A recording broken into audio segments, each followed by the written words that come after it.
años de conflicto, las relaciones entre Cuba y Estados Unidos empiezan a normalizarse. El fracaso de la política de aislamiento y la presión de las instituciones internacionales han sido los motivos detonantes para suavizar las relaciones entre estos dos países. ¿Cuál es el origen de las tensiones entre Cuba y Estados Unidos? ¿Cómo se desarrolló esta confrontación durante la Guerra Fría?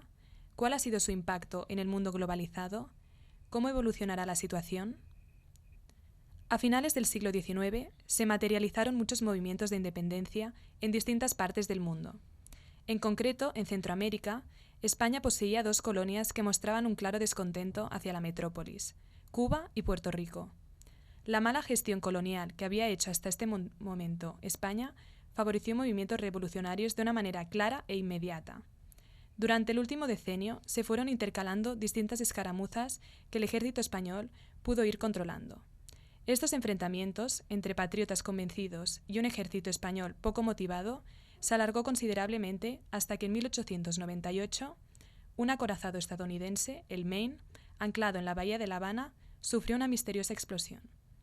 Esto hizo que Estados Unidos se aplicara en la contienda del lado de los nacionalistas cubanos.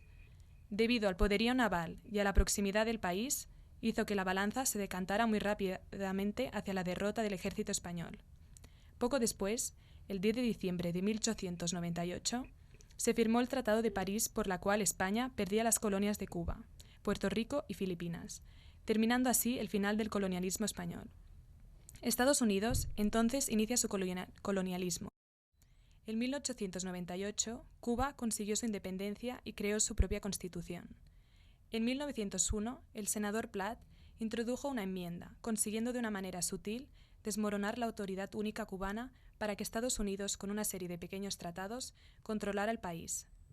La enmienda Platt fue considerada el secuestro de la soberanía de Cuba. Cuba posteriormente consiguió independizarse de Estados Unidos y construyó su propio gobierno hasta los años 40, que entró como dictador el general Batista.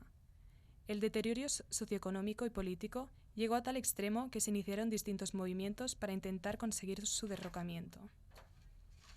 Con el asalto del cuartel Moncada aparece la Revolución cubana, con un claro componente marxista-leninista.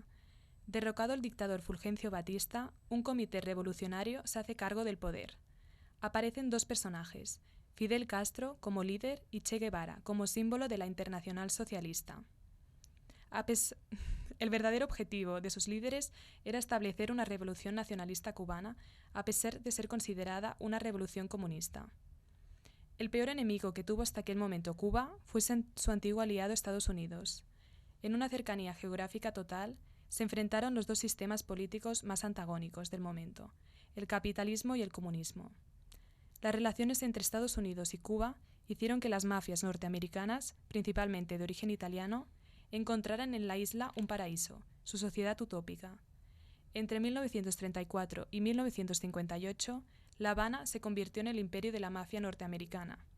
Con el consentimiento de una élite del gobierno en Cuba, empezaron negocios ilegales de lavado de dinero estadounidense, el procesamiento de oro y diamantes de contrabando y una red de casinos, hoteles y cabarets.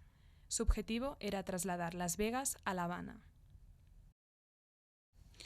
El 16 de abril de 1961, un pequeño ejército de exiliados cubanos, mercenarios, agentes de la CIA y asesores norteamericanos invadieron Cuba con la intención de derrocar a Fidel Castro e instaurar en la isla un gobierno afín a los intereses económicos y políticos de Estados Unidos. La operación, conocida como la invasión de Bahía de Cochinos, falló, ya que terminó con parte de los invasores muertos y el resto en manos de Castro, lo que agudizó el enfrentamiento entre los dos países y la obsesión de Washington con acabar con la revolución mientras Castro comenzaba a acercarse a la URSS. En 1962, Estados Unidos detectó que la URSS suplía con armamento a Cuba. El deterioro de las relaciones entre la URSS y Estados Unidos y el levantamiento del muro de Berlín fueron los antecedentes directos a la crisis de los misiles que se avecinaba. En octubre del mismo año, una serie de fotografías aéreas mostraron que la isla contaba con misiles que podían alcanzar el territorio estadounidense. Kennedy estableció un bloqueo de la isla con unidades navales y aviones de combate. Fue el momento de la Guerra Fría en que más cerca se estuvo del enfrentamiento directo entre las dos potencias. Finalmente, gracias al terror del holocausto nuclear y al diálogo entre ambas potencias, la URSS retiró los misiles de Cuba a cambio de la no invasión de los Estados Unidos y la retirada de los misiles Júpiter que Estados Unidos tenía en Turquía como amenaza para Rusia. El bloqueo económico impuesto por los Estados Unidos contra Cuba, iniciado en 1960, fue la respuesta a las expropiaciones por parte del gobierno cubano de propiedades y compañías estadounidenses en la isla. Durante la década de los 90 se fortaleció el bloqueo de Cuba mediante procesos legales como la Ley Helms-Burton. Esta ley establece que las compañías internacionales podían ver afectadas sus relaciones con Estados Unidos si invertían en Cuba. Debían elegir entre relaciones comerciales con Cuba o con Estados Unidos. A raíz de un conflicto diplomático entre Cuba y Perú, se produjo un gran movimiento migratorio de cubanos hacia Estados Unidos, conocido como el Éxodo de Mariel. Supuso el colapso y causó muchos problemas de orden público a Estados Unidos. A partir de ese momento se empezó a tratar de los refugiados como una arma política, estratégica.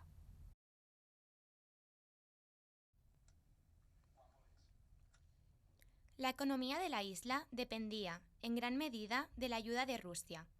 Con el colapso de la Unión Soviética en 1991, los soviéticos abandonaron Cuba, quien perdió así su principal aliado comercial. La caída de la Unión Soviética y la intensificación del bloqueo impuesto por Estados Unidos llevaron al momento que se conoce como Periodo Especial, un periodo de paz armada en el que Cuba entró en una súbita, larga y profunda crisis económica. El Producto Interior Bruto cayó un 36% en 2 años. Los suministros de petróleo y maquinaria provenientes de Rusia dejaron de llegar a Cuba, con lo que los cubanos debieron hacer frente al colapso de la agricultura. El periodo especial transformó la sociedad cubana, obligando a realizar reformas en el país. A partir de la ruptura de las relaciones con la URSS, Cuba tuvo que buscar inversiones extranjeros. Es así como empezó a entablar relaciones con Canadá, México, Europa y Latinoamérica. Venezuela se convirtió en su principal proveedor de petróleo. La precaria situación de Cuba fomentó la inmigración de las clases bajas al estado de Florida, persiguiendo el American Dream. Estados Unidos incumplió el acuerdo migratorio en el que se había comprometido a conceder 20.000 visas al año. Como respuesta, Fidel Castro abrió las fronteras permitiendo la salida masiva y descontrolada de cubanos. Solo Dios sabe cuánta gente salieron de Cuba, cuántos llegaron y cuántos fracasaron.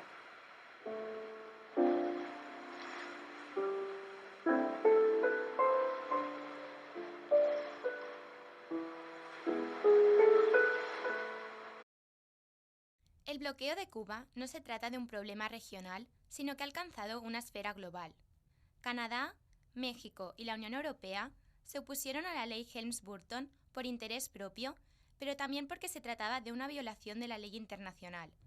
Sin embargo, la principal muestra de apoyo internacional a Cuba han sido y son las resoluciones de la Asamblea General de Naciones Unidas.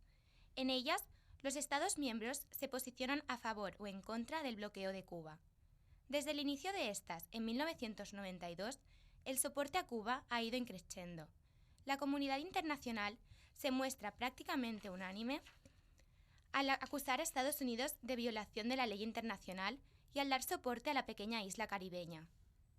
El 17 de diciembre de 2014, Raúl Castro y Barack Obama anunciaron la decisión de restablecer las relaciones diplomáticas después de 54 años de bloqueo. Estados Unidos ha aceptado los daños que el embargo ha creado a Cuba, ha admitido el fracaso de su política de aislamiento y ha reconocido el derecho de soberanía del pueblo cubano. La normalización no habría sido posible sin la presión y la solidaridad no solo de los países latinoamericanos, sino de la comunidad internacional. El 20 de julio de 2015 quedaron restablecidas las relaciones diplomáticas entre los países, con el acuerdo de mantenerlas y desarrollarlas bajo los principios del derecho internacional. Hasta el momento, se han realizado 2 encuentros entre los presidentes de Cuba y Estados Unidos, que abren la puerta al diálogo entre los 2 países. El próximo 20 de marzo, Obama realizará una visita oficial a Cuba tras 87 años sin que un presidente estadounidense pise la isla. ¿Cómo evolucionará el conflicto? La completa normalización de las relaciones es un proceso complejo, porque hay muchos intereses cruzados y desconfianza. Cuba cree que Estados Unidos no busca el acuerdo, sino la rendición por ser un país no democrático y comunista. Las elecciones presidenciales de Estados Unidos son el factor determinante de tales negociaciones. La continuidad del proceso de normalización será una de las prioridades de Estados Unidos si gana un candidato demócrata. Sin embargo, los republicanos se mostrarán más reacios a restablecer las relaciones y en el caso del triunfo de Trump no habrá lugar para negociación alguna.